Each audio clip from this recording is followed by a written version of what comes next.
आप सभी का स्वागत है हमारे YouTube चैनल द स्टडी गोल में। और आज हम बाल मनोविज्ञान चाइल्ड साइकोलॉजी में प्रैक्टिस सेट 2 सॉल्व करेंगे।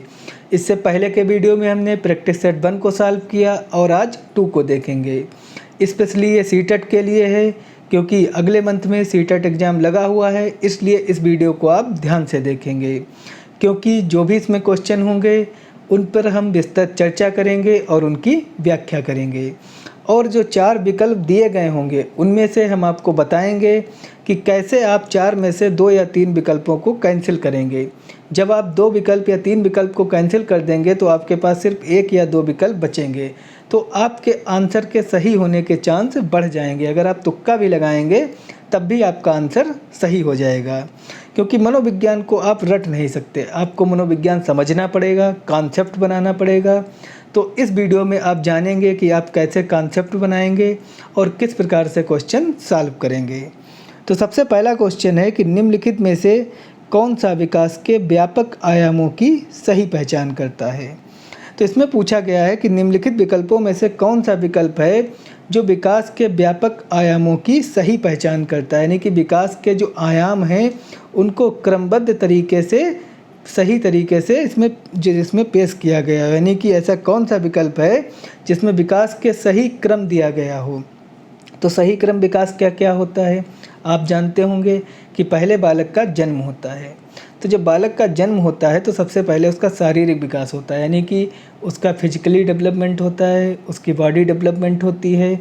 उसके बाद फिर उसका ज्ञान का विकास होता है। तो देखेंगे कि इसमें सबसे पहला विकल्प क्या है। तो सबसे पहला विकल्प है सामाजिक, शारीरिक, आध्यात्मिक और स्व। क्या किसी बच्चे का जब जन्म होता है तो उसका क्या सामाजिक विकास होता है, यानी कि पहले उसका फिजिकली डेवलपमेंट यानी कि बॉडी डेवलपमेंट नहीं होगा। तो ये गलत हो गया क्योंकि सबसे पहले शारीरिक विकास होगा, तो ये क्रम इसका गलत है, तो इसलिए ये विकल्प नहीं होगा। दूसरा विकल्प है संवेगात्मक, बौद्धिक, आध्यात्मिक और स्व। तो क्या किसी बालक का जब जन्म होता है तो उसके अंदर संवेग आ जाते हैं। संवेग का तात्पर्य है इमोशन से, जैसे क्रोध, दया, प्रेम, क्या ये सब चीज़ें बालक का जन्म लेते ही उसके अंदर ये सब चीज़ें आ जाती हैं।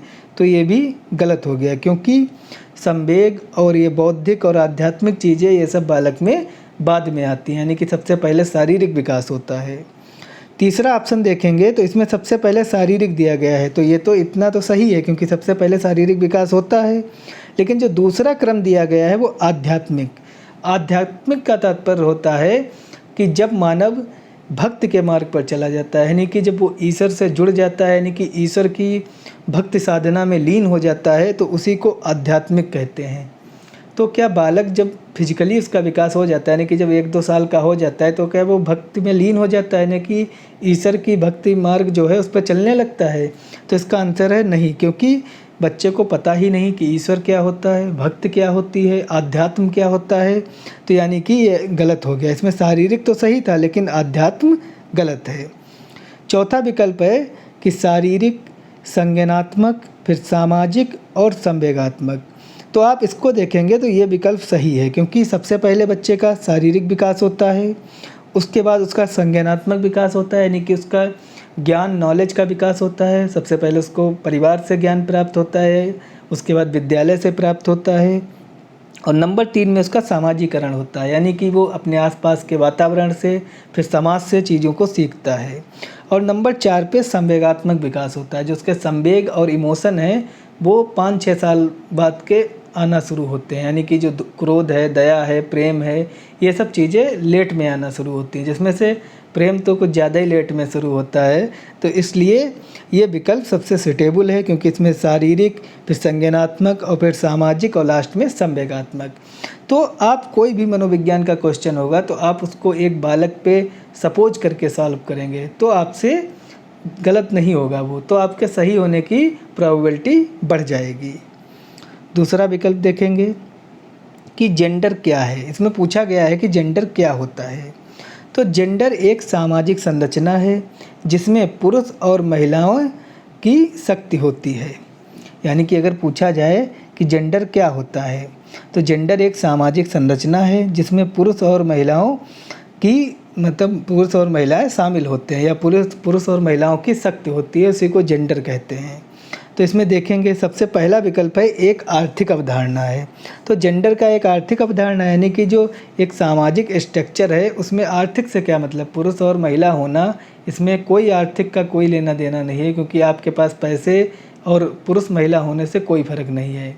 ऐसा तो नहीं है कि आपके पास आर्थिक अवधारणा यानी कि पैसे हैं तो आपके वहाँ पुत्र ही होगा, तो इसका कोई मतलब नहीं है, तो ये गलत हो गया।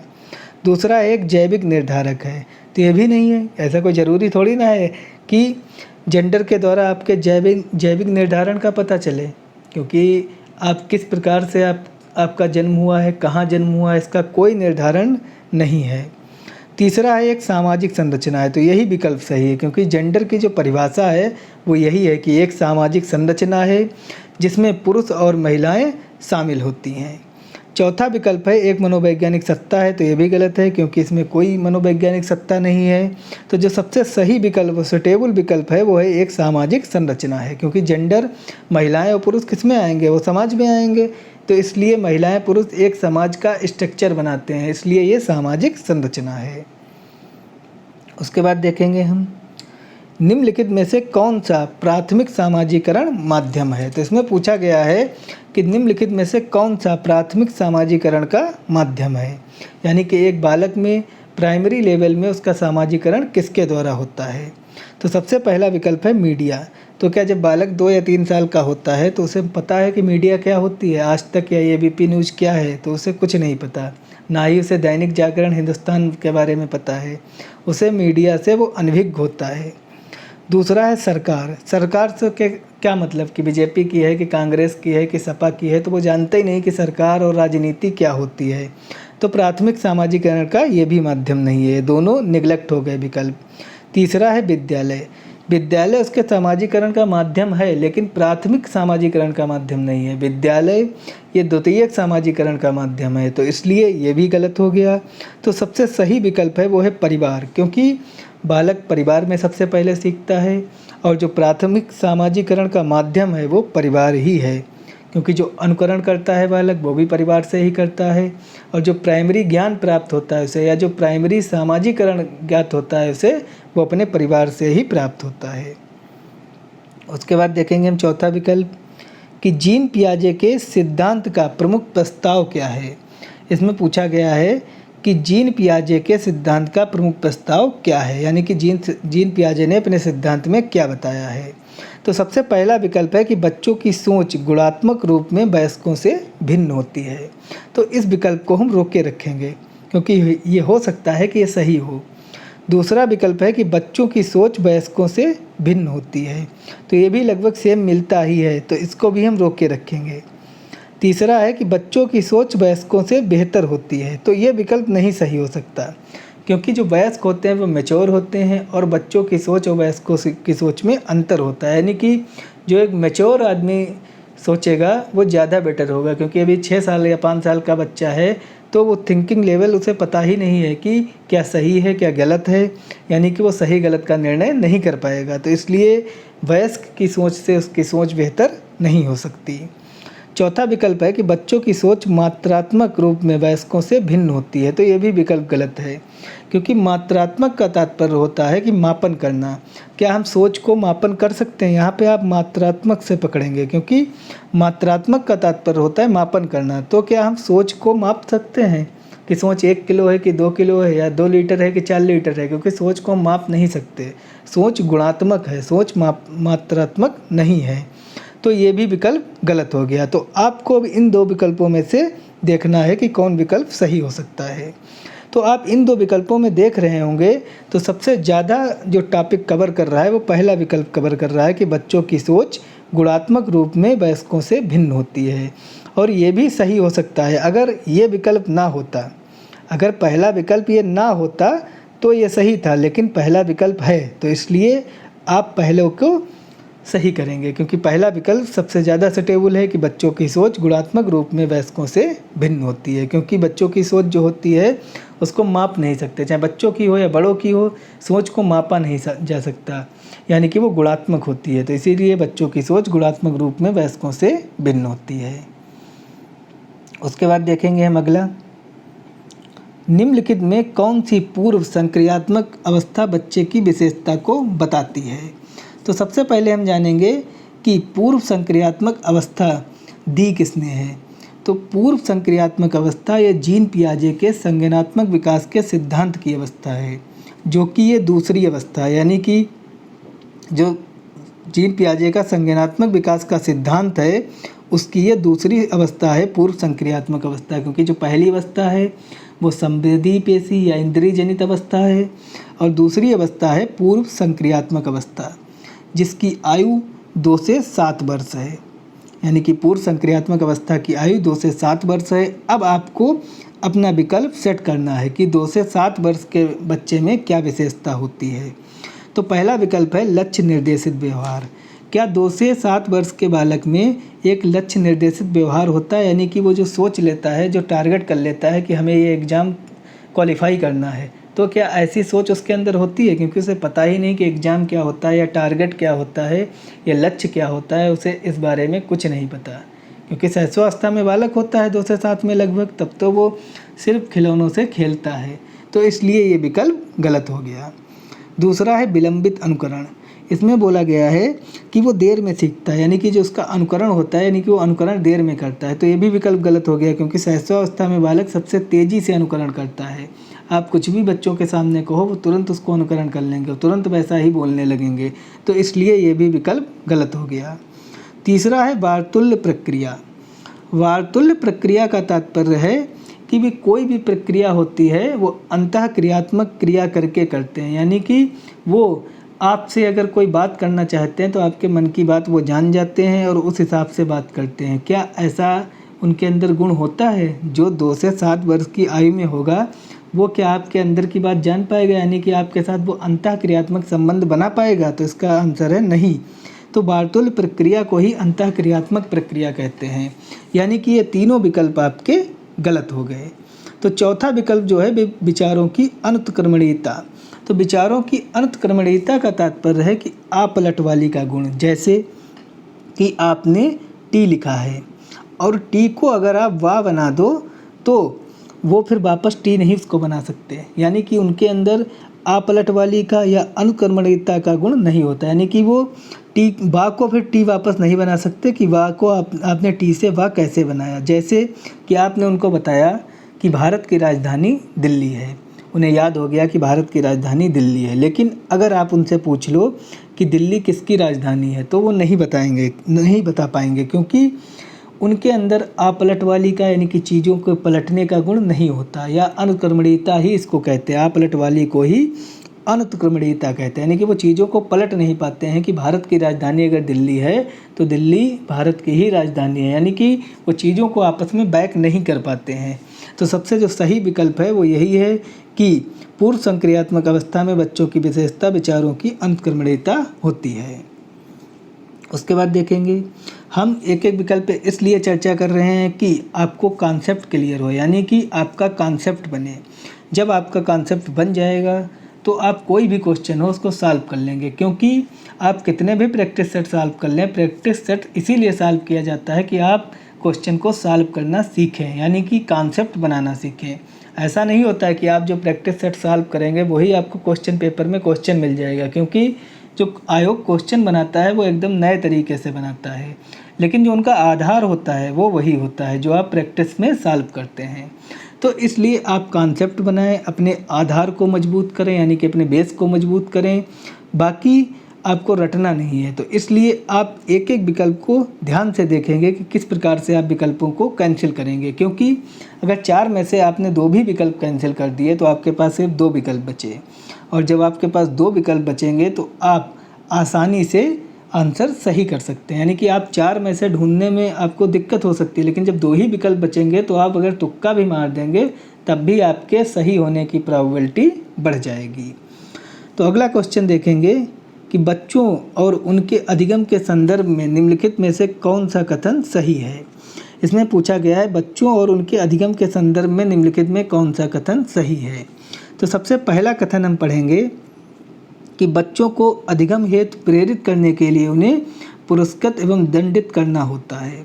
तो इसमें कहा गया है कि बच्चों को अगर अधिगम के लिए हमें तैयार करना है या उन्हें अधिगम कार्य कराना है तो उन्हें हमें लगातार पुरस्कार देना पड़ेगा या तो उन्हें हमें दंड देना पड़ेगा।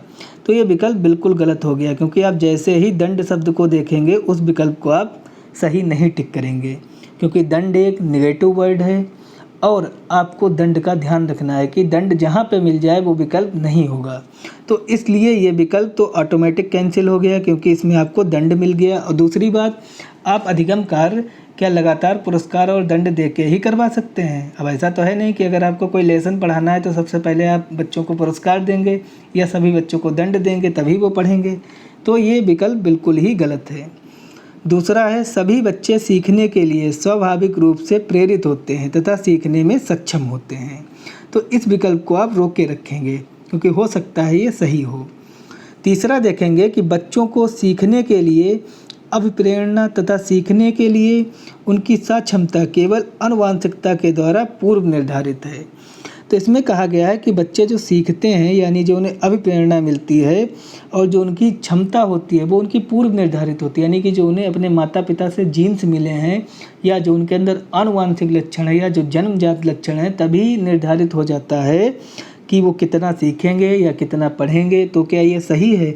क्योंकि कोई ज़रूरी नहीं है कि जिसके माता पिता IAS ऑफिसर हों तो उसका बेटा भी IAS बने, ऐसा कोई ज़रूरी नहीं। हो सकता उसका बेटा मूर्ख हो, या कोई देखा होगा आपने किसान है और किसान का बेटा IAS बन जाता है। तो इसका कोई लेना देना नहीं है कि आपको कैसे जीन्स मिले हैं या आपको कैसे जन्मजात लक्षण मिले हैं, क्योंकि कुछ चीज़ें आप व्यवहारिक जीवन से यानी कि व्यवहार से भी ग्रहण करते हैं, यानी कि वातावरण से भी ग्रहण करते हैं, क्योंकि जो विकास होता है वो आनुवांशिक और वातावरण के गुणनफल का योगफल होता है। तो इसलिए ये विकल्प भी गलत हो गया, क्योंकि आपके अंदर कोई भी जन्मजात चीज़ें ऐसी नहीं हैं जो सीखने को प्रभावित करें।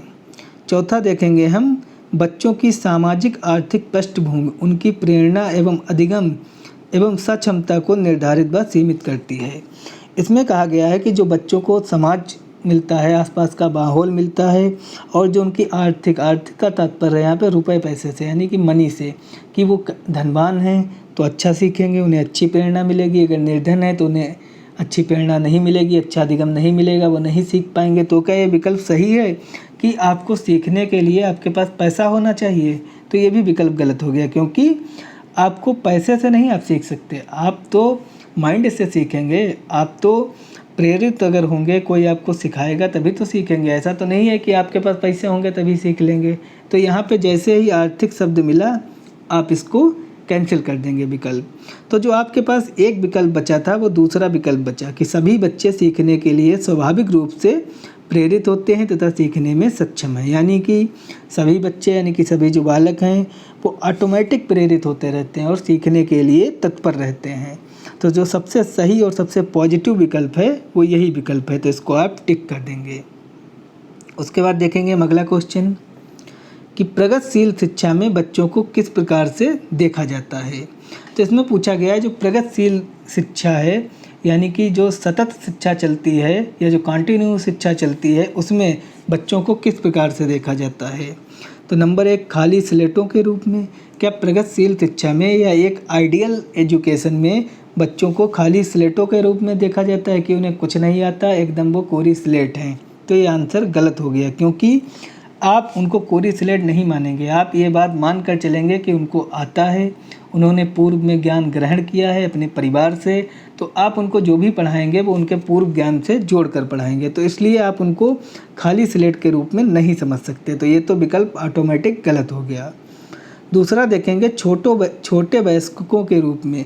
तो यहाँ पे वयस्क भी दिया है और छोटे भी दिया है, तो क्या ये सही है? आप इसको आप पढ़िए वाक्य को कि छोटे वयस्कों के रूप में, यानी वयस्क भी और छोटे भी। तो ये भी गलत हो गया, क्योंकि छोटे वयस्क नहीं, सिर्फ वयस्क होता है। तीसरा है निष्क्रिय अनुकरकों के रूप में। अनुकरकों नहीं, ये अनुकारकों है, तो इसको आप देख लेंगे, ये अनुकारकों है, तो ये सही कर लेंगे आप कि ये अनुकारकों है। तो इसमें पूछा गया है कि निष्क्रिय अनुकारकों के रूप में। तो जैसे ही आपको निष्क्रिय वर्ड मिल गया, निष्क्रिय ये निगेटिव वर्ड है और एक पॉजिटिव क्वेश्चन का निगेटिव आंसर नहीं हो सकता। निगेटिव क्वेश्चन का तो निगेटिव आंसर होगा, लेकिन इसमें कहीं पर भी आपको नहीं दिख रहा है क्वेश्चन में, तो नहीं दिख रहा है, तो इसलिए निष्क्रिय एक निगेटिव वर्ड है, इसलिए ये भी विकल्प गलत हो गया। उसके बाद देखेंगे सक्रिय अन्वेषकों के रूप में। तो जो चौथा विकल्प है वो है सक्रिय अन्वेषकों के रूप में। तो सक्रिय अन्वेषक का तात्पर्य है कि वो एक्टिव अन्वेषक होते हैं, यानी कि उनके अंदर जो अंतःक्रियात्मक क्रिया होती है वो एक्टिव रहती है। तो आप प्रगतिशील शिक्षा में बच्चों को इस प्रकार से देखेंगे कि वो एक्टिव हैं और उनके बीच अंतःक्रियात्मक संबंध बन सकता है, यानी कि हम उनसे डाइवर्स थिंकिंग या अपने विचारों का आदान प्रदान कर सकते हैं। जब ये चीज़ें आप सोच कर पढ़ाएंगे तो उसी को ही प्रगतिशील शिक्षा कहते हैं कि आप बच्चों को एक्टिव समझेंगे। तो इसमें जो सक्रिय वर्ड है ये पॉजिटिव वर्ड है, इसलिए जो आंसर है वो यही होगा। तो इसलिए आप कॉन्सेप्ट बनाएं कि किस प्रकार से आप आंसर को सही करेंगे। फिर अगला क्वेश्चन देखेंगे कि लेव वाइगोत्स्की के अनुसार अधिगम क्या है, यानी कि लेव वाइगोत्स्की ने अधिगम के बारे में क्या बताया है। तो सबसे पहला विकल्प है एक अनुबंधित गतिविधि है, यानी कि वाइगोत्स्की ने अनुबंधित गतिविधि बताई है अधिगम। तो वो ये गलत है, क्योंकि ये पावलोव ने अनुबंधन का जो सिद्धांत है वो पावलोव ने दिया है, वाइगोत्स्की ने नहीं दिया है, तो इसलिए ये गलत हो गया। दूसरा है एक निष्क्रिय गतिविधि है। तो जैसे ही आपको निष्क्रिय वर्ड मिला तो निष्क्रिय वर्ड एक निगेटिव वर्ड है और एक पॉजिटिव क्वेश्चन का निगेटिव आंसर नहीं हो सकता, तो इसलिए ये ऑटोमेटिक कैंसिल हो गया विकल्प। उसके बाद देखेंगे एक सामाजिक गतिविधि है। तो वाइगोत्स्की में आप एक चीज़ याद रखेंगे कि वाइगोत्स्की ने समाज और संस्कृत दो चीज़ों पर जोर दिया है कि जो अधिगम बच्चा करता है वो समाज से करता है और संस्कृत से करता है, यानी कि उसको कल्चर किस प्रकार से मिला है। तो दो चीज़ें आपको जहाँ पर मिल जाएं, यानी कि सामाजिक, समाज, संस्कृति, तो वहाँ पे आप लेव वाइगोत्स्की को टिक कर देंगे। तो इसका जो सही आंसर है वो है एक सामाजिक गतिविधि है। अगर चौथा विकल्प देख लें तो एक व्यक्तिगत गतिविधि है। तो अधिगम एक व्यक्तिगत गतिविधि है, ये वाइगोत्स्की ने नहीं बताया है, तो इसलिए ये विकल्प गलत हो गया। कुछ चीज़ें आपको याद भी रखनी पड़ेंगी, क्योंकि हर चीज़ें आप कॉन्सेप्ट नहीं, यानी हर चीज़ें आप समझ के आधार पर या हर चीज़ें वहाँ पर आप नहीं निकाल सकते, क्योंकि कुछ चीज़ें आपको याद भी रखनी पड़ेंगी। जैसे कि लेव वाइगोत्स्की ने क्या कहा या लेव वाइगोत्स्की का क्या सिद्धांत है। तो उन्होंने समाज और संस्कृति पर जोर दिया है कि एक बच्चा समाज और सांस्कृतिक, यानी कि कल्चर उसको कैसा मिला है, इस चीज़ से सीखता है। जैसे अब जीन पियाजे को ही ले लो, तो जीन पियाजे की आपको संज्ञानात्मक विकास अवस्था को याद रखना पड़ेगा कि जीन पियाजे ने कौन सी अवस्था दी है, तो संज्ञानात्मक विकास की अवस्था दी है। उसके अंतर्गत संवेदी पेशी अवस्था, पूर्व संक्रियात्मक अवस्था, मूर्त संक्रियात्मक अवस्था, अमूर्त संक्रियात्मक अवस्था। तो ये चीज़ें आप याद रखेंगे, क्योंकि कुछ चीज़ें आपको याद भी करनी पड़ेंगी, तभी आप प्रैक्टिस सेट सॉल्व कर पाएंगे। उसके बाद अगला क्वेश्चन देखेंगे हम कि जीन पियाजे के अनुसार बच्चे, यानी कि जीन पियाजे के अनुसार बच्चे कैसे होते हैं। तो सबसे पहला विकल्प है को पुरस्कार एवं दंड के सिद्धांतों का प्रयोग करते हुए विशिष्ट तरीके से व्यवहार करना एवं सीखना सिखाया जा सकता है। यानी कि जो इस विकल्प में कहा गया है कि बच्चों को अगर हमें सिखाना है कोई चीज़ तो उनके साथ विशिष्ट तरीके से व्यवहार करना पड़ेगा और पुरस्कार एवं दंड के सिद्धांतों का प्रयोग करना पड़ेगा। तो जो पुरस्कार एवं दंड का सिद्धांत है ये संरचनावादी जो मनोवैज्ञानिक हैं उन्होंने दिया है, जैसे थॉर्नडाइक हैं या पावलोव हैं या स्किनर हैं, लेकिन जीन पियाजे ने इसको नहीं माना है। यानी कि पुरस्कार एवं दंड को जीन पियाजे ने नहीं माना है कि आपको सीखने के लिए पुरस्कार और दंड दिया जाए तभी आप सीखेंगे। पहली बात, आपको जैसे ही दंड वर्ड मिल गया आप इसका तो आंसर कर ही नहीं सकते, इसको आप कैंसिल कर देंगे, क्योंकि दंड एक नेगेटिव वर्ड है और एक पॉजिटिव क्वेश्चन का नेगेटिव आंसर नहीं हो सकता। अगर इसमें दंड ना भी होता फिर भी ये विकल्प नहीं सही था, क्योंकि इसमें पुरस्कार की बात की गई कि पुरस्कार के सिद्धांतों का प्रयोग करते हुए विशिष्ट तरीके से व्यवहार करना, यानी कि आप उनके साथ स्पेशल व्यवहार करेंगे तभी वो सीख पाएंगे। तो ऐसा कुछ नहीं है, आप उनके साथ एक नॉर्मल व्यवहार करके भी उनको सिखा सकते हैं। बस आपके जो पढ़ाने का जो तरीका होना चाहिए या जो आपके पढ़ाने की स्टाइल होनी चाहिए वो एक आइडियल होनी चाहिए, तभी आप बच्चों को सिखा पाएंगे कि आप किस प्रकार से बच्चों की रुचियों को महत्व दे रहे हैं। तो ये विकल्प ऑटोमेटिक गलत है, क्योंकि इसमें दंड भी है, तो इसलिए आप इस विकल्प को कैंसिल कर देंगे। दूसरा है प्रेक्षणात्मक अधिगम की प्रक्रिया का अनुकरण करते हुए दूसरों का अवलोकन करके सीखते हैं। तो इसमें प्रेक्षणात्मक का तात्पर्य है ऑब्जर्वेशन, क्योंकि आप जब भी प्रैक्टिस सेट सॉल्व करेंगे या एग्ज़ाम हॉल में बैठेंगे तो वहाँ पे इंग्लिश वर्जन भी ज़रूर देख लेंगे, क्योंकि हिंदी वर्जन बहुत टिपिकल होता है और इंग्लिश वर्जन में आपको इजली तरीके से आप सॉल्व कर लेंगे। इंग्लिश वर्जन जो होता है वो आपको सरलता प्रदान करेगा।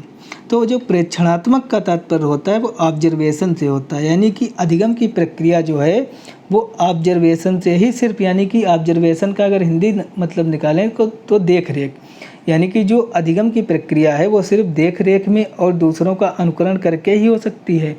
यानी कि अधिगम वही कर सकता है, यानी कि कोई चीज़ वही सीख सकता है जो किसी को देख ले या किसी की देख रेख में हो। तो ऐसा संभव नहीं है, क्योंकि कुछ चीज़ें बालक अपने आप स्वतः भी करता है। जीन पियाजे के अनुसार जो बालक है वो स्वतः समाज के साथ अंतःक्रिया करके भी कुछ चीज़ें सीखता है। जैसे आपने देखा होगा कि 4-5 साल का बालक है वो कुछ ना कुछ करता रहता है, भले ही वो चीज़ें गलत हों या उनसे उसको नुकसान पहुँचे, लेकिन वो कुछ ना कुछ प्रयोग करता रहता है। तो वो इसका मतलब है वो बेफालतू में नहीं कर रहा है, वो उनसे कुछ सीख रहा है। तो वो सीखने के लिए ऐसा ज़रूरी नहीं है कि वो किसी की देख रेख में ही कोई चीज़ सीखे या किसी को अनुकरण करके ही सीखे। वो चीज़ें स्वतः खुद से भी कुछ चीज़ें सीख सकता है। तो इसलिए ये भी विकल्प गलत हो गया। तीसरा देखेंगे कि ज्ञान को सक्रिय रूप से संरक्षित करते हैं जैसे जैसे वे दुनिया में व्यवहार कौशल का प्रयोग करते हैं तथा अन्वेषण करते हैं। तो जो तीसरा विकल्प दिया गया है कि ज्ञान को सक्रिय रूप से संरक्षित करते हैं जैसे जैसे दुनिया में व्यवहार कौशल का प्रयोग करते हैं तथा अन्वेषण करते हैं। अन्वेषण का तात्पर्य है यहाँ पे डिस्कशन से। इसको हम ध्यान से देख लेंगे क्योंकि ये हमारा आंसर हो भी सकता है। किसमें बताया गया है कि जो ज्ञान को वो है वो संरक्षित कर लेते हैं और जैसे जैसे वो दुनिया में बढ़ते जाते हैं, यानी कि वो समाज में बढ़ते जाते हैं, तो अपने व्यवहार को कौशलों को वो डिस्कशन के द्वारा या परिचर्चा के द्वारा और अधिक मजबूत बना लेते हैं। यानी कि अगर उनका कहीं पे अधिगम वीक है तो वो उसको डिस्कशन करके या कहीं पे परिचर्चा करके उसको स्ट्रांग बना लेते हैं। तो ये हमारा सही हो सकता है, तो इसलिए आप इसको रोक के रखेंगे। चौथा विकल्प है को उद्दीपन अनुक्रिया संबंधों।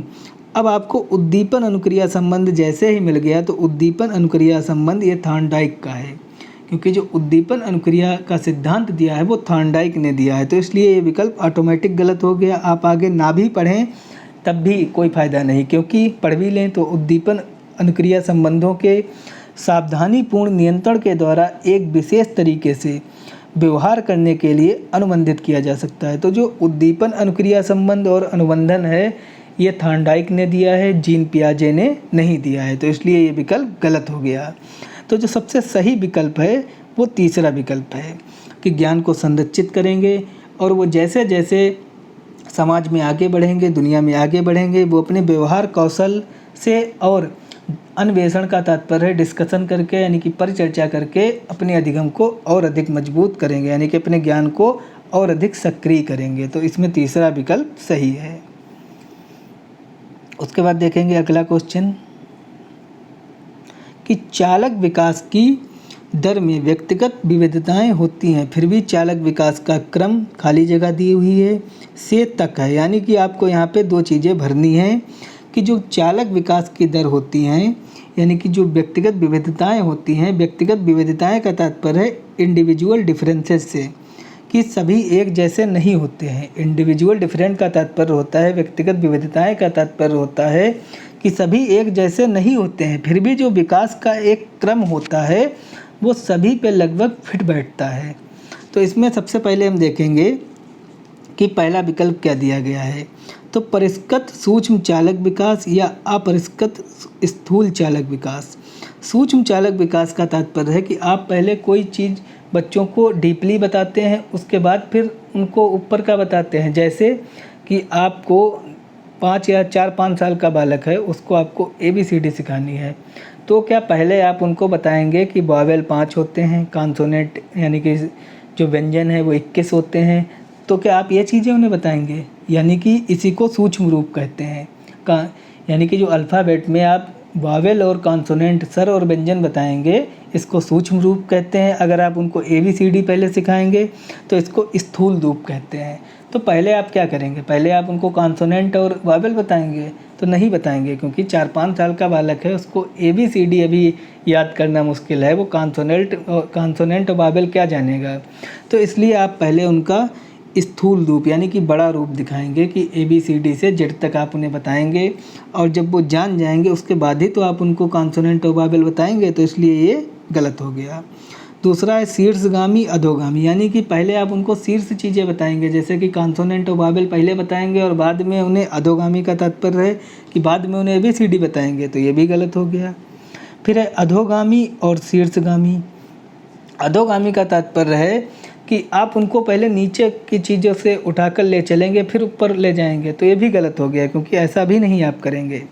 चौथा जो विकल्प है, सबसे राइट विकल्प यही है। आप देखेंगे तो ये इन 2 विकल्पों पे डिस्कशन हो सकता है, क्योंकि ये 2 विकल्प सही हो सकते हैं, लेकिन जो इन 2 विकल्पों में ज़्यादा सुटेबल है वो चौथा विकल्प है, कि इसमें ज़्यादा चीज़ें कवर कर रहे हैं। जैसे अपरिष्कृत स्थूल चालक विकास, यानी कि पहले आप उनको ABCD बताएंगे, स्थूल बताएंगे, उसके बाद परिष्कृत सूक्ष्म चालक, यानी कि फिर उसके बाद उनको सूक्ष्म चीज़ें बताएंगे कि जैसे वावेल 5 होते हैं, AEIOU ऐसे बताएंगे। फिर उनको बताएंगे कि कॉन्सोनेंट 21 होते हैं। ऐसा तो नहीं कि पहले आप बता देंगे कि वावेल 5 होते हैं, पहले आप ABCD से Z तक बताएंगे, फिर सिर्फ इतना बताएंगे कि 5 वावेल होते हैं, 21 कॉन्सोनेंट होते हैं। फिर आप उनके नाम बताएंगे कि कौन कौन से वावेल हैं 5, यानी कि AEIOU। उसके बाद उन्हें कॉन्सोनेंट बताएंगे कि कौन कौन से कॉन्सोनेंट होंगे। फिर आप यानी कि सूक्ष्म रूप में जाएंगे। तो सबसे सही विकल्प है वो चौथा विकल्प है। उसके बाद देख लेंगे हम अगला क्वेश्चन कि वह अवधि जो वयस्कता के संक्रमण की पहल करती है तो उसे क्या कहते हैं। तो इसमें पूछा गया है कि वह कौन सी अवधि है जो वयस्कता के संक्रमण की पहल का तात्पर्य है कि हमें परिपक्व यानी कि मैच्योरिटी प्रदान करती है। वह कौन सी आयु है जब हम मैच्योरिटी की ओर बढ़ते हैं, यानी कि परिपक्वता की ओर आगे बढ़ते हैं। तो सबसे पहला विकल्प है बाल्यावस्था की समाप्ति। तो जो बाल्यावस्था की समाप्ति होती है वो 12 वर्ष पे होती है। तो क्या 12 वर्ष के जब हम होते हैं तो क्या हम मैच्योर हो जाते हैं, परिपक्वता की ओर आगे बढ़ने लगते हैं। तो इसका आंसर है नहीं, क्योंकि 12 वर्ष की उम्र में तो हम खेल कूद में ही पड़े रहते हैं। दूसरा विकल्प है किशोरावस्था।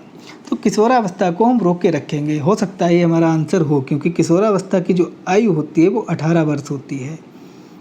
तीसरा विकल्प है मध्य बाल्यावस्था, और मध्य बाल्यावस्था की जो आयु होती है वो 8 से 10 वर्ष होती है। तो क्या 8 से 10 वर्ष में बालक मैच्योर हो जाता है, तो ये भी कैंसिल हो गया। चौथा है पूर्व क्रियात्मक अवधि, और पूर्व क्रियात्मक अवधि की एज होती है 3 से 5 वर्ष। तो क्या 3 से 5 वर्ष में बालक मैच्योर हो जाता है, तो ये भी गलत हो गया। तो इसमें जो सबसे सही विकल्प है वो है किशोरावस्था, क्योंकि किशोरावस्था की जो एज होती है वो 18 ईयर होती है, 18 ईयर। और जब बालक 18 वर्ष का होता है तो वो वयस्कता के संक्रमण यानी कि मैच्योरिटी की ओर या परिपक्वता की ओर आगे बढ़ने लगता है। तो इसलिए आप कोई भी क्वेश्चन हो गए तो उनके पार्ट बाय पार्ट कवर करेंगे, यानी कि चारों विकल्प पे चर्चा करेंगे। जब चारों विकल्पों की आप व्याख्या कर देंगे, जैसे कि आप इसमें देखा कि चारों की जब एज बाय एज आप उनको देख लेंगे तो आपको ऑटोमेटिक पता चल जाएगा कि सबसे ज़्यादा कौन सा विकल्प है जो सबसे ज़्यादा पार्ट कवर कर रहा है। तो इसमें सबसे ज़्यादा जो कवर कर रहा है वो किशोरावस्था कवर कर रहा है। तो इसी प्रकार से आप क्वेश्चन को सॉल्व करेंगे। अगला क्वेश्चन देखेंगे कि एक प्राथमिक कक्षा कक्ष में एक बालक बालिका अपने साथ जो अनुभव लाते या लाती हैं उन्हें क्या कहते हैं। यानी कि एक प्राइमरी लेवल में एक बालक या बालिका जब एडमिशन होता है और जो अपने साथ जो प्री अनुभव यानी कि जो पहले के एक्सपीरियंस या पहले के जो अनुभव लाते हैं जो उन्हें अपने परिवार से प्राप्त हुए, यानी कि जो उन्होंने घर परिवार में अपना नॉलेज प्राप्त किया है, तो उनका किस प्रकार से क्रियान्वयन होगा, यानी कि प्राथमिक कक्षा में उनके अनुभवों को कैसी वरीयता दी जाएगी। तो सबसे पहला विकल्प है उन्हें शामिल कर उनका संचय करना चाहिए। संचय का तात्पर्य है कि उन्हें जोड़ना चाहिए, यानी कि इकट्ठा करना चाहिए। संचय का तात्पर्य यहाँ पे जोड़ने से, इकट्ठा करने से, यानी कि सम ऐड करने से। तो इसको आप रोक के रखेंगे। दूसरा विकल्प है उन्हें अस्वीकार करना चाहिए। तो ये विकल्प गलत हो गया, क्योंकि इसमें नेगेटिव बात कह दी गई, अस्वीकार, यानी कि उन्हें निगलेक्ट कर दो, यानी कि इग्नोर कर दो। तो आप उनके पूर्व के विचारों को इग्नोर नहीं कर सकते, क्योंकि आपको कोई भी बालक को अगर शिक्षा देनी है तो आप उसके पूर्व के जो अनुभव होंगे, यानी कि जो उसका पूर्व का ज्ञान होगा, उससे जोड़कर आप उनको नया ज्ञान देंगे। क्योंकि जब आप पूर्व ज्ञान से जोड़कर उन्हें नया ज्ञान देंगे तो वो चीज़ों को जल्दी सीखेंगे। तो इसलिए ये चीज़ तो बिल्कुल गलत हो गई, क्योंकि इसमें निगेटिव थिंकिंग दिख गई। तीसरा विकल्प है उसकी उपेक्षा करना, यानी कि आप इग्नोर करेंगे, उपेक्षा करेंगे, तो ये भी गलत हो गया। चौथा है उन पर ध्यान नहीं देना चाहिए। क्या किसी बालक के अगर प्री एक्सपीरियंस है, यानी कि जो पूर्व का ज्ञान है, जैसे कि उसको ABCD पहले से ही पता है, तो क्या आप उसको वरीयता नहीं देंगे? यानी कि अगर उसको ABCD पता है फिर भी आप उसको ABCD रटा रहे हैं, तो ऐसा नहीं। अगर उसको ABCD पता है तो आप फिर ABCD के आगे उसको वावेल और कॉन्सोनेंट बताएंगे। ऐसा तो नहीं है कि आप पहले उसको ABCD ही रटाएंगे, क्योंकि ABCD तो वो पहले से ही रटा है। तो ये भी गलत हो गया। तो इसमें जो ये 3 विकल्प दिए गए हैं, तीनों निगेटिव थिंकिंग के हैं, यानी कि ये तीनों चीज़ें इग्नोर कर रही हैं कि उसके विचारों को इग्नोर कर देना चाहिए।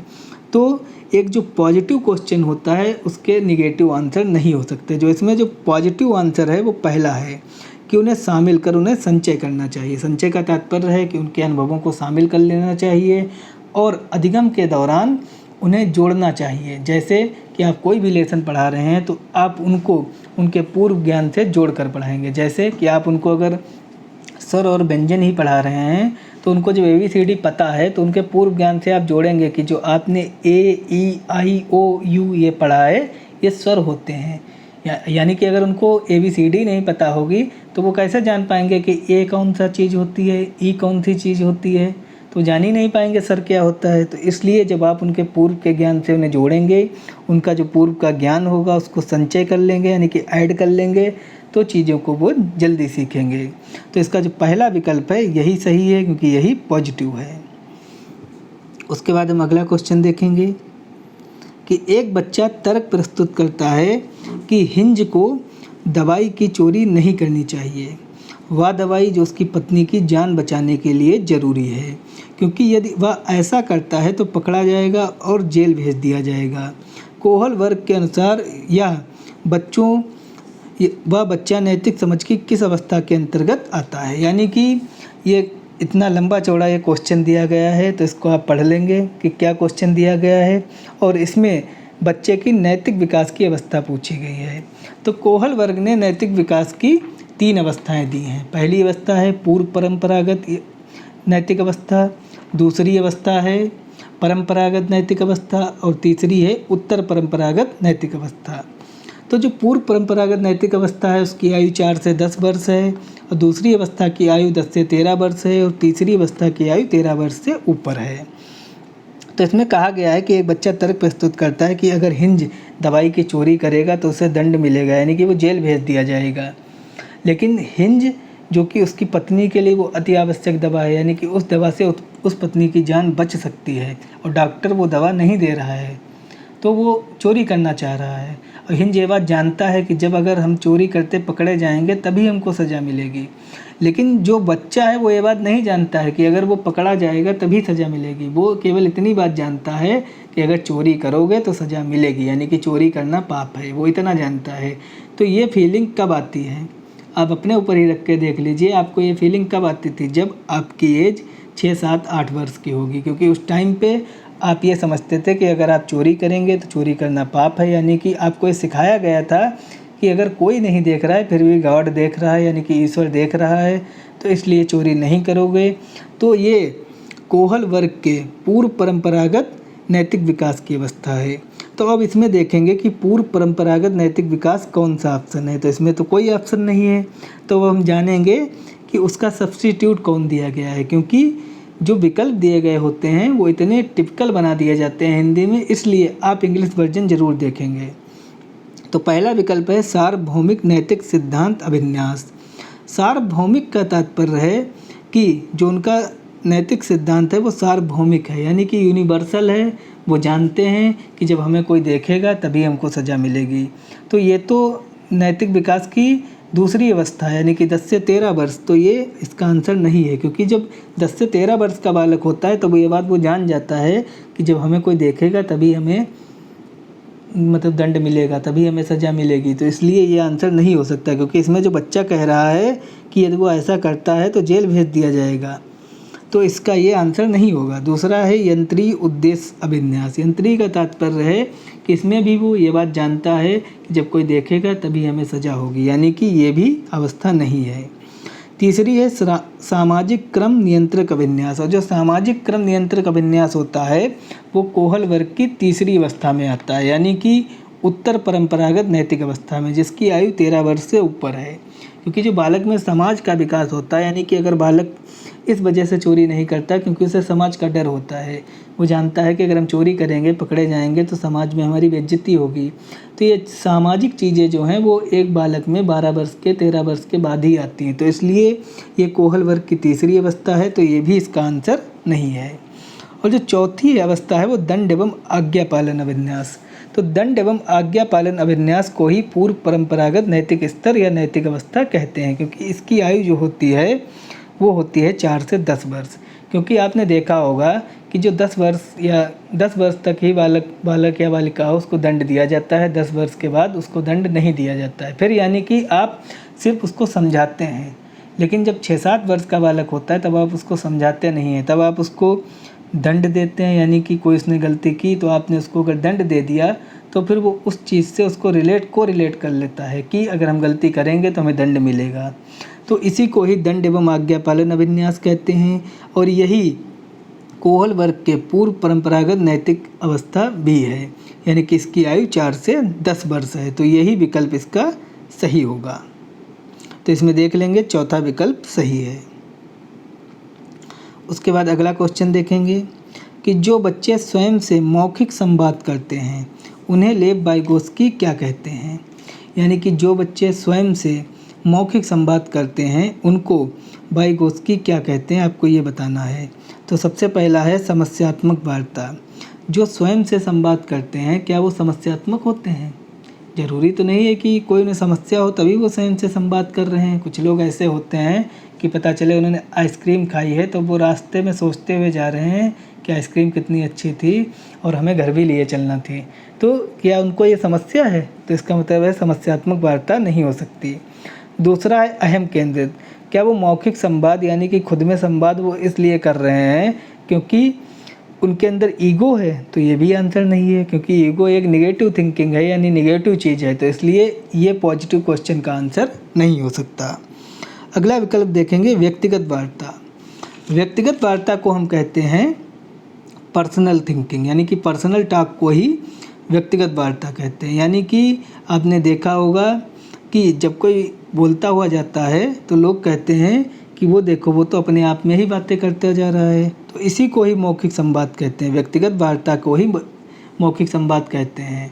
तो इसका जो सही आंसर है वो तीसरा है कि जो स्वयं से मौखिक संवाद करते हैं उन्हें लेव वाइगोत्स्की व्यक्तिगत वार्ता कहते हैं। चौथा भी गलत है, क्योंकि भ्रांत वार्ता को कन्फ्यूजन कहते हैं, यानी कि उनको कोई कन्फ्यूजन होता है, तो ऐसा कुछ भी नहीं है। वो व्यक्तिगत वार्ता यानी कि पर्सनल टॉक करते हुए जाते हैं। अगला क्वेश्चन देखेंगे कि खिलौने, पहनावे की वस्तुएं, घरेलू सामग्रियां, व्यवसायों एवं रंगों को विशिष्ट लिंग के साथ संबंधित करना क्या है। यानी कि जो खिलौने हैं, पहनावे हैं, या जो वस्तुएं हैं, या जो घरेलू सामग्रियां हैं, या व्यवसाय हैं, उनको विशिष्ट लिंग के साथ संबंधित करना क्या कहलाता है। जैसे कि आपने देखा होगा कि कुछ जगहों पर अभी भी ये है कि जो लड़के हैं वो जॉब करने जाएंगे लेकिन लड़कियां जॉब नहीं करेंगी।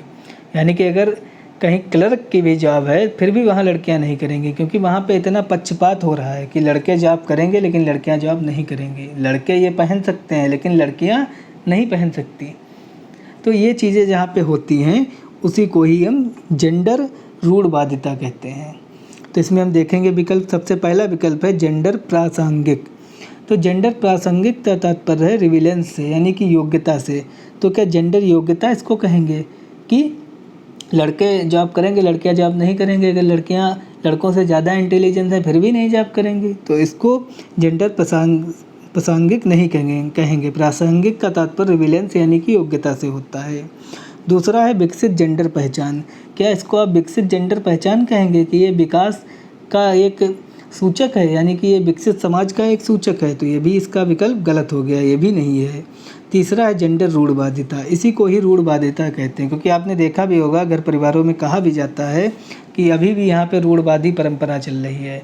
तो इसी को ही रूढ़वादिता कहते हैं कि लड़के जॉब करेंगे लेकिन लड़कियाँ नहीं करेंगी, यानी कि जेंडर रूढ़वादिता है कि लड़कों लड़कियों में फ़र्क यानी कि बदलाव आना चाहिए और उनके दोनों में फ़र्क समझा जा रहा है, यानी कि दोनों की जो कार्य क्षमताएँ हैं उनको समान नहीं समझा जा रहा है, इसी को ही जेंडर रूढ़वादिता कहते हैं। और चौथा जेंडर सिद्धांत है, ये भी गलत है, क्योंकि ये ऐसा कोई सिद्धांत नहीं है कि लड़के जॉब करेंगे लड़कियां नहीं करेंगी। तो इसका जो सही विकल्प है वो जेंडर रूढ़वादिता है।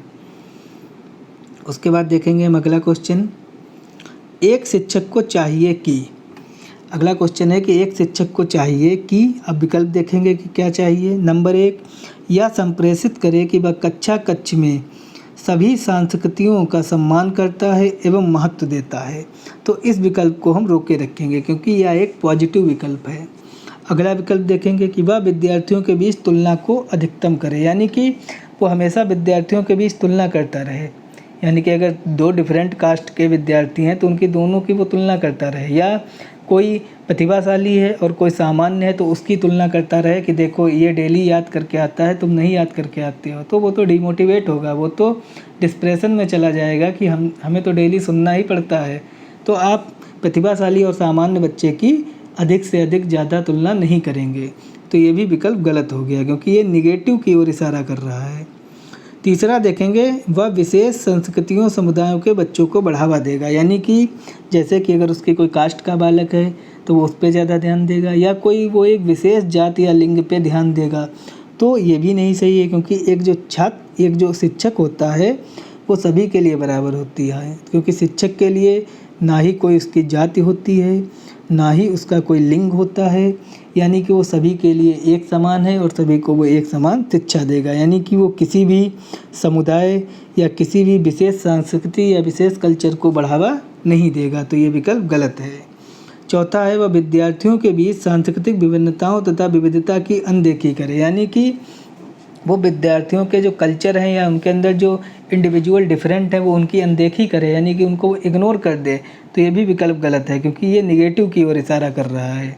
तो इसमें जो पॉजिटिव विकल्प है वो पहला है कि यह संप्रेषित करे कि वह कक्ष में सभी संस्कृतियों का सम्मान करता है, वो महत्व देता है, यानी कि वो सभी संस्कृति, सभी जाति, सभी धर्म, सभी लिंग को एक समान देखता है और वो सभी का सम्मान करता है। तो सबसे जो पॉजिटिव विकल्प है या जो सबसे सूटेबल विकल्प है वो पहला विकल्प है। और आप देख रहे होंगे कि हम आपको एक एक विकल्प कैंसिल करके बता रहे हैं, वो इसका रीज़न यही है कि हम आपको सिर्फ प्रैक्टिस सेट नहीं सॉल्व करवा रहे हैं, हम आपको कॉन्सेप्ट बनवा रहे हैं कि आप एग्ज़ाम में किस प्रकार से क्वेश्चन क्रैक करेंगे, यानी कि किस प्रकार से क्वेश्चन को सॉल्व करेंगे कि आपके आंसर की सही होने की प्रोबेबिलिटी ज़्यादा हो। तो इसलिए आप कभी भी सेट पेपर सॉल्व करें या एग्ज़ाम में बैठे हों तो आप पहले 4 में से 1, 2, 3 जितने भी विकल्प कैंसिल हो पाएँ पहले उन विकल्पों को कैंसिल करें, फिर जो विकल्प बचें उन विकल्पों में से अपने आंसर को छांटें। तो अगला क्वेश्चन है कि निम्नलिखित संरचनाओं में से शिक्षा का अधिकार अधिनियम 2009 किसकी वकालत करता है। तो शिक्षा का जो अधिकार अधिनियम 2009 है उसको RTI कहते हैं कि RTI 2009 के अनुसार शिक्षा कैसी होनी चाहिए। तो सबसे पहला ऑप्शन है मुख्य धारा शिक्षा, यानी कि जो शिक्षा की है वो एक मुख्य धारा बना ली जाए, सिर्फ उसी एक धारा में शिक्षा दी जानी चाहिए। जैसे कि क्लास में अगर सभी प्रतिभाशाली हैं तो सभी प्रतिभाशाली बच्चों को ही शिक्षा दी जाएगी, अगर कोई सामान्य वर्ग का बालक आ जाता है तो उसका एडमिशन नहीं लिया जाएगा। तो ये गलत है क्योंकि मुख्य धारा शिक्षा नहीं होगी, क्योंकि वहाँ पे समावेशी शिक्षा होगी। अगर प्रतिभाशाली वहाँ पे अगर कोई सामान्य आ जाता है तो उसका भी एडमिशन होगा, उसको भी शिक्षा दी जाएगी। दूसरा है एकीकृत शिक्षा, सिर्फ किसी एक विशेष जाति को या किसी एक विशेष वर्ग को, जैसे कोई प्रतिभाशाली है कोई सामान्य है, सिर्फ उसी वर्ग को शिक्षा दी जाएगी। तो ये भी विकल्प गलत है। तीसरा है समावेशी शिक्षण, तो यही विकल्प सही है क्योंकि RTI 2009 समावेशी शिक्षा पर जोर देता है कि आपको समावेशी शिक्षा क्लास में करनी है, यानी कि आपको सभी बच्चों के साथ समान व्यवहार करना है और सभी बच्चों को एक समान देखना है, क्यों ना वो प्रतिभाशाली हों, क्यों ना सामान्य हों, क्यों ना वो सामान्य से भी नीचे हों, फिर भी आप शिक्षण कार्य एक ही तरीके से करेंगे और सबको एक साथ नियमित रूप से शिक्षण देंगे। इसी को समावेशी शिक्षण कहते हैं। चौथा पृथक्करण है, ये भी नहीं है, गलत है, क्योंकि पृथक्करण का तात्पर्य है कि आप उनको अलग अलग कर देंगे, कि सामान्य को अलग कर देंगे, प्रतिभाशाली को अलग कर देंगे, अति प्रतिभाशाली को अलग कर देंगे, तो आप ऐसा नहीं करेंगे। आरटीआई 2009 के अनुसार आप सभी को एक साथ पढ़ाएंगे और सभी को एक समान शिक्षा देंगे, यानी कि नियमित रूप से आप शिक्षण कार्य करेंगे। उसके बाद हम अगला क्वेश्चन देखेंगे कि यह विचारधारा है, आगे ये डॉट डॉट दिया गया है, इसमें आपको भरना है कि यह विचारधारा है कि सभी बच्चों को एक नियमित विद्यालय व्यवस्था में समान शिक्षा प्राप्त करने का अधिकार हो। इस क्वेश्चन में कहा गया है कि यह विचारधारा किसकी है, यानी कि ये किस शिक्षण की विचारधारा है जिसमें एक नियमित विद्यालय में व्यवस्था में सभी को शिक्षा प्राप्त करने का अधिकार हो, यानी कि वो चाहे किसी भी जाति के हों, किसी भी लिंग के हों, किसी भी धर्म के हों, या किसी भी वर्ग के हों, किसी भी समुदाय से रिलेटिव हों, यानी कि सभी को शिक्षण प्राप्त करने का एक समान अधिकार है। तो ऐसा इस विकल्प में किस में कहा गया है? तो पहला विकल्प है बहुल सांस्कृतिक शिक्षा, यानी कि जो शिक्षा होनी चाहिए वो प्रत्येक संस्कृति यानी प्रत्येक कल्चर के हिसाब से होना चाहिए। जब सबका कल्चर अलग ही अलग होगा तो सबके साथ आप समान शिक्षण व्यवहार कैसे कर सकते हैं, यानी कि सबको आप नियमित रूप से कैसे पढ़ा सकते हैं? तो ये भी विकल्प गलत है पहला। दूसरा है समावेशी शिक्षा, और यही विकल्प सही है, क्योंकि समावेशी शिक्षा में आप बच्चों को एक नियमित विद्यालय में और सभी को समान रूप से शिक्षा देंगे। तीसरा मुख्यधारा शिक्षा भी पहले ही विकल्प में बताया था कि आप किसी एक वर्ग को चुन लेंगे, जैसे कोई अगर प्रतिभाशाली बच्चों का ग्रुप है, सिर्फ आप उन्हीं को पढ़ा रहे हैं और सामान्य वर्ग के बच्चों को इग्नोर कर रहे हैं, तो ये तो गलत है ही। विशेष शिक्षा, आप सिर्फ जो यानी कि प्रतिभाशाली बच्चे हैं सिर्फ उन्हीं को शिक्षा दे रहे हैं, सामान्य पे कोई ध्यान ही नहीं, तो ये भी विकल्प गलत है। तो इसमें जो सबसे सही विकल्प है वो है समावेशी शिक्षा की। समावेशी शिक्षा में एक नियमित विद्यालय में सभी को एक प्रकार से शिक्षण कार्य दिया जाता है। अगला देखेंगे हम कि निम्नलिखित में से कौन सी अधिगम की मुख्य प्रक्रिया नहीं है जिसके द्वारा सार्थक अधिगम घटित हो। इसमें पूछा गया है कि निम्नलिखित में से कौन सी अधिगम की मुख्य प्रक्रिया नहीं है जिसके द्वारा सार्थक अधिगम हो। तो इसमें आप एक चीज़ ध्यान रखेंगे कि इसमें नहीं पूछा गया है, तो इसको आप अंडरलाइन कर लेंगे। आपको जहाँ भी नहीं दिख जाए आप नहीं को अंडरलाइन तुरंत कर लेंगे, क्योंकि एग्ज़ाम में ऐसा होता है कि आपको नहीं दिखता है, वहाँ पे नहीं दिखना बंद हो जाता है, और जैसे ही आपको नहीं दिखना बंद हुआ आपका क्वेश्चन गलत हो जाता है। क्योंकि जब नहीं होगा क्वेश्चन में तो आपको क्वेश्चन का जो आंसर है वो पॉजिटिव नहीं देना है, फिर उसके क्वेश्चन का जो आंसर है वो निगेटिव देना है, क्योंकि नहीं पूछ रहा है तो आप निगेटिव आंसर देंगे। तो पहला है अन्वेषण एवं पारस्परिक क्रिया। अन्वेषण का तात्पर्य होता है परिचर्चा से, यानी कि डिस्कशन से। जब भी आप क्वेश्चन सॉल्व करेंगे वहाँ पे तो इसका इंग्लिश वर्जन ज़रूर देखेंगे, क्योंकि वहाँ पे अन्वेषण का जो इंग्लिश में वर्जन दिया होगा वो डिस्कशन दिया गया होगा। तो डिस्कशन और आंतरिक क्रिया करके पारस्परिक क्रिया का तात्पर्य है, और अन्वेषण का यानी कि दोनों का तात्पर्य है कि परिचर्चा एवं आंतरिक क्रिया करके। तो ये तो विकल्प पॉजिटिव है, यानी कि अधिगम की ये मुख्य क्रिया का विकल्प है, लेकिन हमको नहीं वाला बताना है। ये चीज़ आप याद रखेंगे, नहीं वाला बताना है, तो ये तो कैंसिल हो गया, क्योंकि ये नहीं में नहीं, ये है में है, तो इसलिए ये तो विकल्प मुख्य क्रिया का है अधिगम का, तो इसको आप नहीं चुनेंगे। दूसरा है कंठस्थीकरण एवं स्मरण।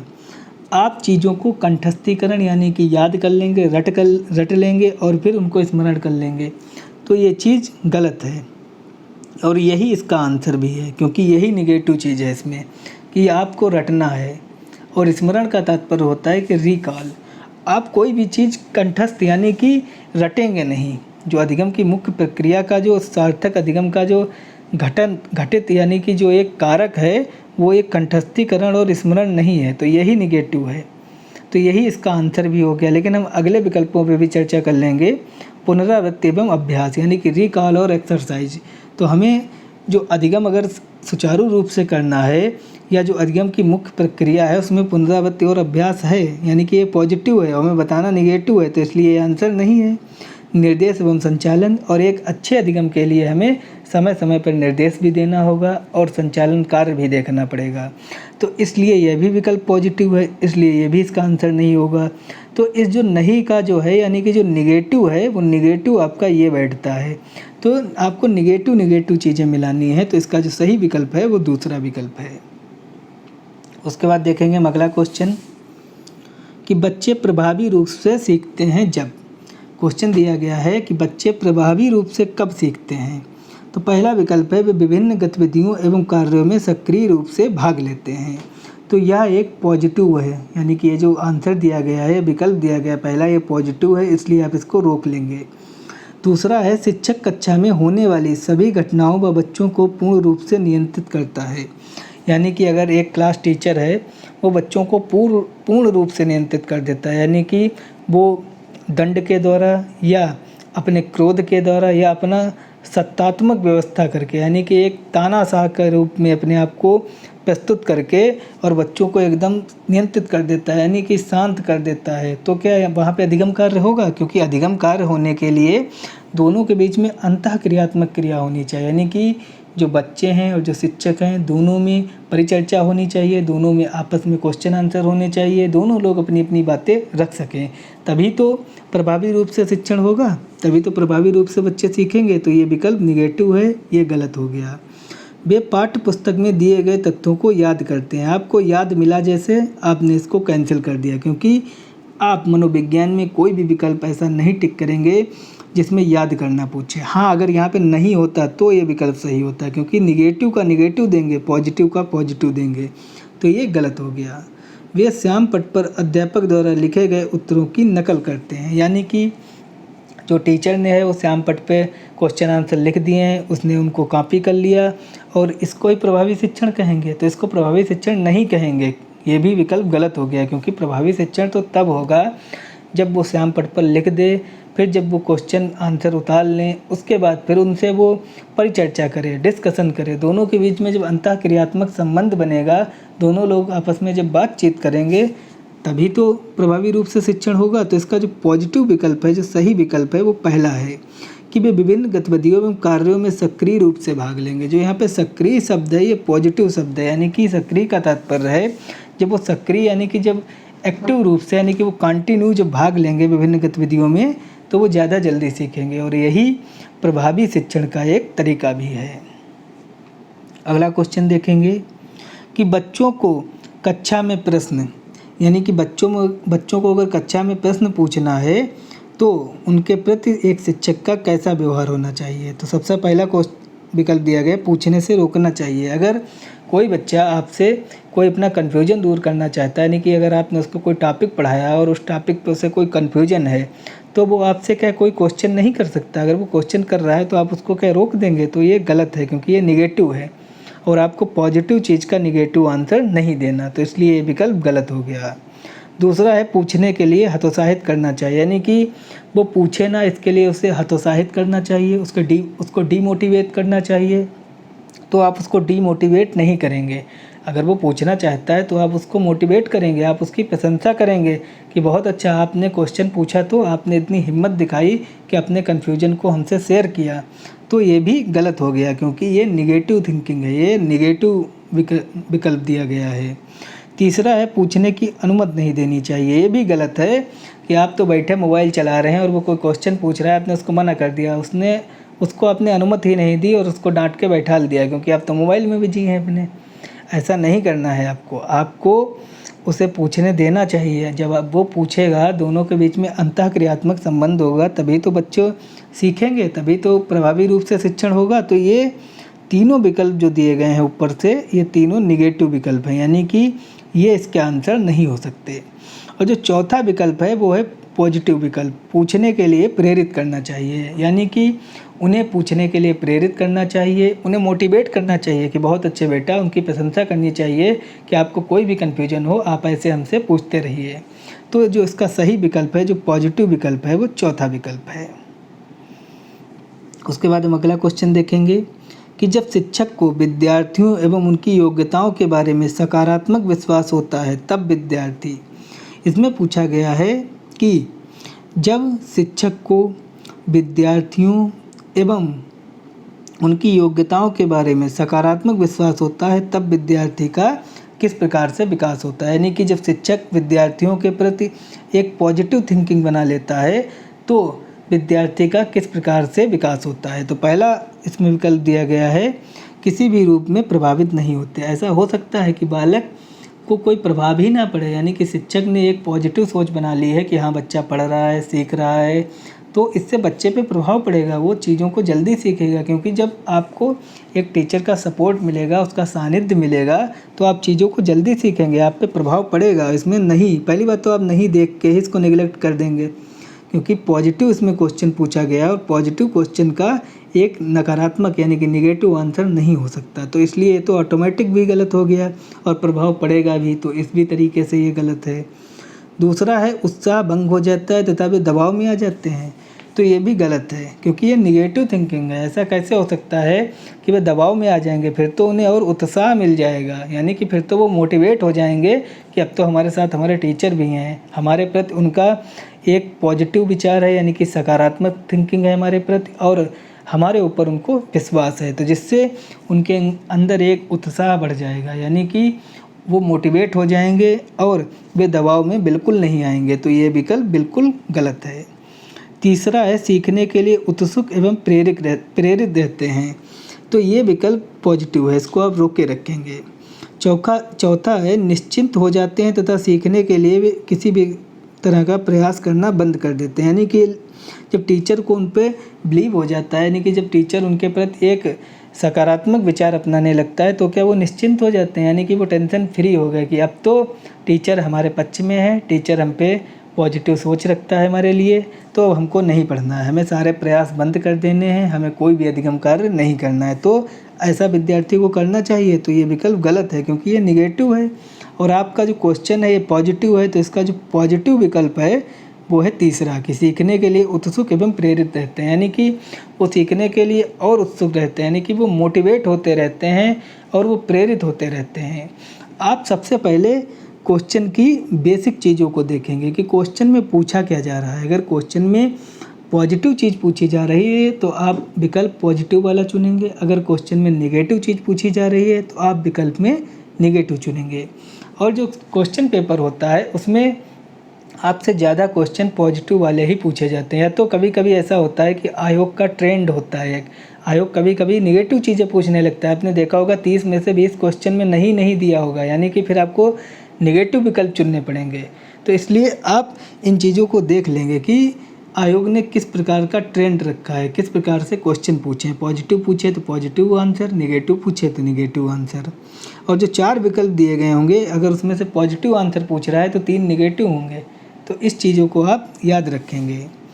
अगला क्वेश्चन है बच्चों की गलतियाँ, कि जो बच्चे गलतियाँ करते हैं उन गलतियों को हमें किस प्रकार से देखना चाहिए। तो पहला विकल्प है कि शिक्षण अधिगम प्रक्रिया में महत्वहीन है।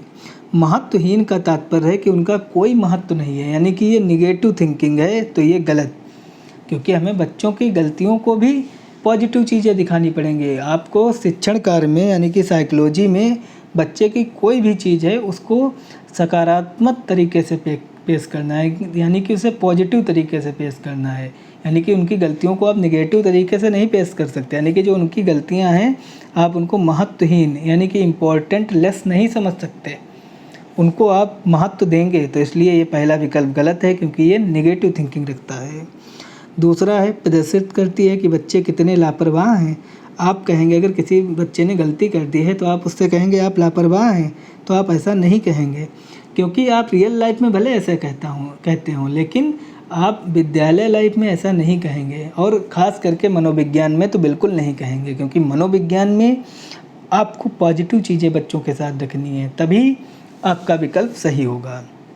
तो ये दोनों विकल्प गलत हो गए। तीसरा है बार बार अभ्यास करने के लिए कहकर तुरंत सुधार देनी चाहिए। तो तीसरा विकल्प दिया गया है कि बार बार अभ्यास करने के लिए कहकर तुरंत सुधार देनी चाहिए, यानी कि बार बार उसे अभ्यास कराना चाहिए। जैसे कि अगर वो जोड़ घटाना नहीं कर पा रहा है तो उसको 100 जोड़ घटाना दे दिया, या एक ही जोड़ घटाना को 100 बार दे दिया कि बार बार अभ्यास करके तुरंत सुधार दो। तो ये भी गलत है, क्योंकि आपको इतना अभ्यास भी नहीं देना है कि वो पागल हो जाए। तो ये विकल्प गलत है, क्योंकि इतना आपको अभ्यास नहीं देना है, क्योंकि आपको उसे समझाना है, आपको कॉन्सेप्ट बनवाना है उसके माइंड में, तो इसलिए ये विकल्प निगेटिव है यहाँ पे। जो अगला है विकल्प कि अधिगम प्रक्रिया का एक भाग है तथा उनके विचारों को एक अंतर्दृष्टि देता है। तो जो इसमें सबसे पॉजिटिव विकल्प है वो चौथा विकल्प है कि जो गलतियां हैं बच्चों की वो अधिगम प्रक्रिया का एक भाग ही हैं, क्योंकि ऐसा हो सकता है कि बिना गलती कोई करे सीख सकता है। क्या एक ही बार में आप सब चीज़ें सीख गए थे? बिना गलती करे कोई नहीं सीख सकता, क्योंकि आप सबसे पहले गलती करेंगे और गलती करने के बाद ही आप सीख पाएंगे। तो जो गलती होती है वो अधिगम का एक हिस्सा है और उनके विचारों को अंतर्दृष्टि देता है, यानी कि उनके विचारों को और शुद्धता देता है और उनके विचारों को परिमार्जन करता है। यानी कि जो चौथा विकल्प है पॉजिटिव है और यही सही है। अगला देखेंगे हम कि मूल्यांकन को आप किस प्रकार से देखेंगे, यानी कि मूल्यांकन का तात्पर्य क्या होता है। तो सबसे पहले देखेंगे कि वस्तुनिष्ठ प्रकार के लिखित कार्यों पर आधारित होना चाहिए, यानी कि मूल्यांकन वस्तुनिष्ठ प्रकार के लिखित कार्यों पर ही सिर्फ आधारित होना चाहिए। यानी कि मूल्यांकन में आपने एक पेपर बना के दे दिया और उन्होंने उसको सॉल्व कर लिया या टेस्ट दे दिया या एग्ज़ाम दे दिया, बस आपका मूल्यांकन हो गया और मूल्यांकन का काम वहीं ख़त्म हो गया। तो मूल्यांकन का सिर्फ इतना काम नहीं होता।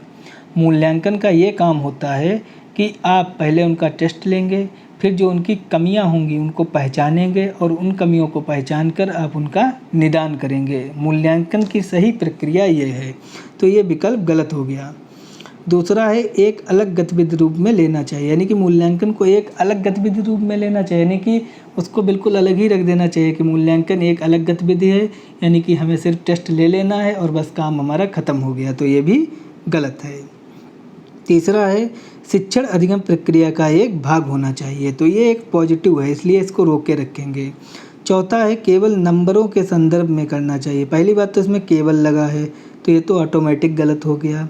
और फिर इसमें जो बात कही गई है कि केवल नंबरों के संदर्भ में करना चाहिए, तो क्या मूल्यांकन सिर्फ इसलिए किया जाता है कि नंबरों के लिए, कि किस प्रकार से आपको नंबर मिलने हैं, तो ये तो निगेटिव है ही। तो इसका जो पॉजिटिव आंसर है वो तीसरा है कि मूल्यांकन शिक्षण अधिगम प्रक्रिया का एक भाग होना चाहिए, यानी कि मूल्यांकन जो है वो शिक्षण अधिगम प्रक्रिया का एक भाग है, यानी कि मूल्यांकन के द्वारा हम बच्चों की कमियों को पहचानेंगे और फिर हम उनका निदान करेंगे कि किस प्रकार से हम उनकी कमियों को दूर करें। अगला देख लेंगे क्वेश्चन, वे विधियां जिनके प्रयोग में विद्यार्थियों की सापहल व साप्रयास शामिल है, निम्न में से किसका उदाहरण है। यानी कि वे विधियां जिनके प्रयोग में विद्यार्थियों की स्वपहल, यानी कि उनकी अपनी पहल और अपने प्रयास शामिल होते हैं, ये किसका उदाहरण है। तो पहला है निगमनात्मक विधि। तो निगमनात्मक विधि एक अलग चीज़ है, इसमें आपको एक नियम बता दिया जाता है। जिस प्रकार से आपने देखा होगा कि आप पाइथागोरस की प्रमेय को सॉल्व करते हैं तो उसमें एक पाइथागोरस की प्रमेय बता दी गई है, तो इसी को ही निगमनात्मक विधि कहते हैं कि आपको एक सूत्र पता है कि कर्ण स्क्वायर अंडर रूट लंब स्क्वायर प्लस आधार स्क्वायर, यानी कि आपको एक सूत्र पता है, इसी सूत्र पे आप क्वेश्चन सॉल्व कर लेंगे। तो आपको जब पहले से ही पता है तो आपने इसमें अपना क्या प्रयास किया, वो तो आपको पहले से सूत्र पता था, आपने उसमें वैल्यू रख के सॉल्व कर दिया, तो ये इसका आंसर नहीं है। दूसरा है अधिगमकर्ता केंद्रित विधि, तो ये पॉजिटिव है, इसको आप रोक के रखेंगे। तीसरा है अंतर्व्यक्तित्व बुद्धि, यहाँ पे बुद्धि का कोई तात्पर्य ही नहीं है क्योंकि ये बुद्धि से रिलेटिव क्वेश्चन नहीं है, क्योंकि अंतर्व्यक्तित्व बुद्धि का तात्पर्य है कि दो लोगों के बीच में तुलना, तो यहाँ पे दो लोगों के बीच में तुलना की कोई बात ही नहीं है, क्योंकि यहाँ पे स्वपहल की बात की गई है। स्वपहल माने खुद अकेले एक विद्यार्थी, खुद की सेल्फ की बात की गई है। चौथा है परंपरागत विधि। परंपरागत विधि का तात्पर्य है कि ये तो बिल्कुल ट्रेड में है, यानी कि ये तो सभी के लिए है, सभी लोग स्वपहल करते हैं और सभी एक जैसा ही परिणाम देते हैं, तो ये भी गलत है, क्योंकि जो स्वपहल करेगा यानी कि ये सेल्फ होगा, ये पर्सनली होगा, तो उसके लिए अधिगमकर्ता केंद्रित विधि कहेंगे इसको। अगला देख लेंगे हम कि राष्ट्रीय पाठ्यचर्या की रूपरेखा एनसीएफ 2005 के अनुसार शिक्षक की भूमिका है। तो सबसे पहले जानेंगे कि एनसीएफ 2005 के अनुसार शिक्षक की क्या भूमिका है। तो एनसीएफ 2005 के अनुसार शिक्षक एक सुविधादाता है, एक सुविधादाता है पहली बात, नंबर 2 परामर्शदाता है, नंबर 3 एक सहायक करता है, एक सुलभ करता है, एक एक विद्यार्थियों के प्रति समन्वय करेगा। इस प्रकार से आप देखे होंगे कि 4-5 नाम हो गए शिक्षक के: सुविधादाता, सुलभकर्ता, सहायककर्ता, परामर्शदाता। तो आपको जैसे ही ये विकल्प आपको मिल जाए तो वही इसका आंसर होगा। तो इसमें आप देख रहे होंगे कि आपको सुविधादाता मिल गया, तो यही इसका आंसर है कि राष्ट्रीय पाठ्यचर्या रूपरेखा NCF 2005 के अनुसार शिक्षक विद्यार्थियों के प्रति एक सहायक के रूप में काम करेगा, यानी कि एक सुविधादाता के रूप में, परामर्शदाता के रूप में, और उसकी हेल्प करेगा, यानी कि सत्तावादी नहीं होगा। जो इसमें सत्तावादी दिया गया है ये इसका गलत विकल्प है। सत्तावादी वो नहीं होगा, ना ही वो अधिनायकी होगा, ना ही वो अनुमतिपरक होगा। तो इसमें जो सही विकल्प है वो सुविधादाता है, क्योंकि NCF 2005 ने शिक्षक को सुविधादाता बताया है, परामर्शदाता बताया है। और जो शिक्षण कार्य होगा वो बाल केंद्रित होगा, यानी कि छात्र केंद्रित होगा।